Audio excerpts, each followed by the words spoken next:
And the Harris-Biden administration, they continue to turn their back on Israel tonight. When asked yesterday, Biden said Israeli Prime Minister Netanyahu was not doing enough to secure a hostage deal with Hamas terrorists. Take a look.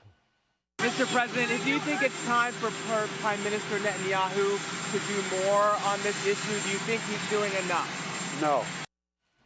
Now, Kamala Harris, God forbid, wins in November, her administration would be worse. Take a look at this shocking reaction from her running mate, Tim Walz, when asked about the Israeli hostages that were murdered, as we all have seen, in Gaza, shot in the back of the head. Take a look.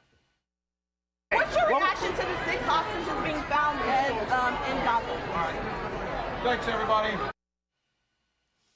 What do you think they were killed? Thanks, everybody. Let me drink my shake. Remember, Kamala herself wants to completely eliminate the term radical Islamic terrorism. Take a look. You must have the courage to object when they use that term, radical Islamic terrorism, which ignores how Muslims have overwhelmingly been the greatest victims of terror.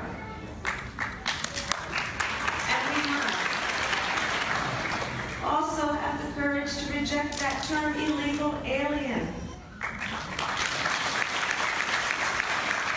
I have seen some of the worst of criminal behavior.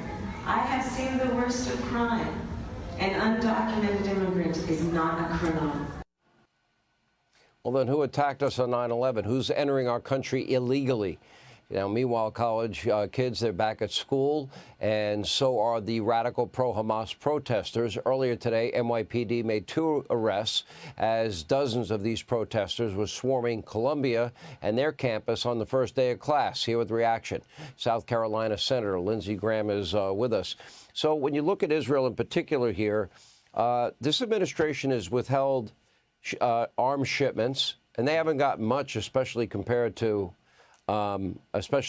Ukraine. They have constantly called for restraint.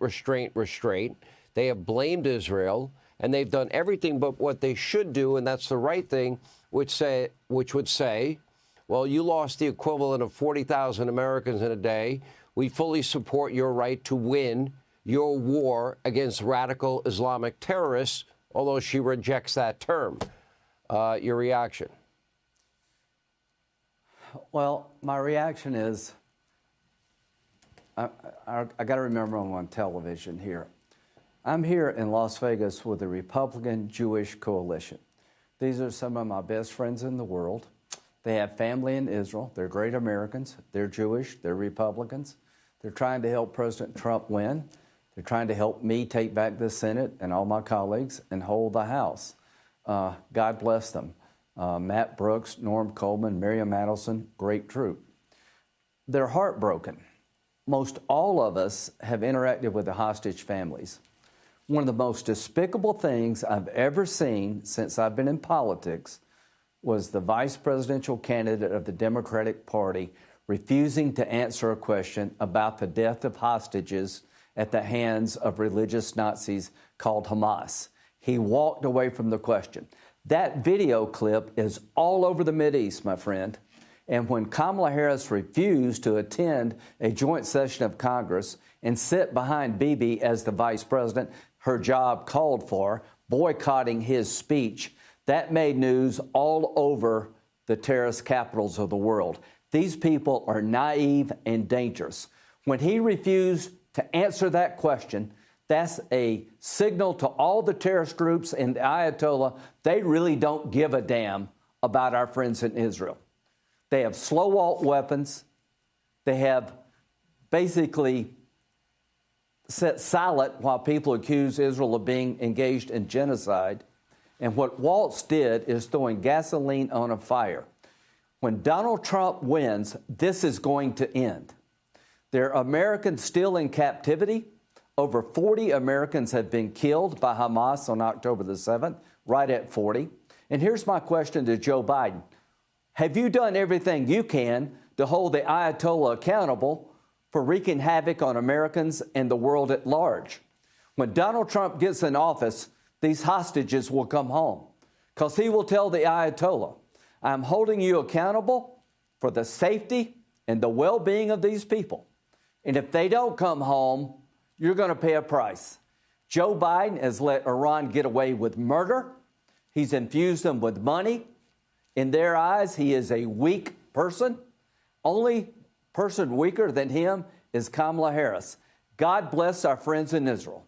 God help Amen. our friends in Israel. Donald Trump is on the way. Well, President Trump had the Iranians near bankruptcy, and Harris and Biden allowed the Iranians, they ignored the sanctions, allowed them to take in billions and billions of dollars, which got them rich, which helped them fund these proxy wars, Hamas out of Gaza, Hezbollah out of Lebanon, the Houthi rebels, and then they're even firing missiles into Israel themselves. But Joe Biden and Kamala Harris would not participate in their retaliation, which to me has abdicated America's role as the leader of liberty and freedom around the world. Iran cannot be allowed to not only fight the proxy wars, but get rewarded financially by an American administration the way they have been. Let's look and break down what you just said. The Houthis attack our allies in the United Arab Emirates. We do nothing to help them. The Iranians send missiles toward Saudi Arabian oil fields. We do nothing really to help. We've lost deterrence. We've lost deterrence. Nobody is afraid of Joe Biden or Kamala Harris. What did Donald Trump do? He went to maximum economic pressure. He put Iran in an economic box. And when he heard that Soleimani, their Iranian Revolutionary Guard leader, was plotting to kill Americans in Iraq, he blew him up. Now, what is Biden doing? Charging Sinwar with crimes in an American court. We're not fighting a crime here. We're fighting a war. Sinwar could care less about being indicted by Garland.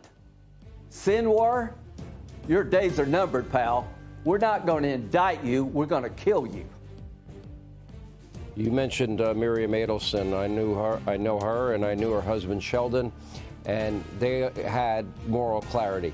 They understood that this is a battle of civilizations, Amen. good versus evil. Please send my best. Senator, thank you. Hey, Sean Hannity here. Hey, click here to subscribe to Fox News YouTube page and catch our hottest interviews and most compelling analysis. You will not get it anywhere else.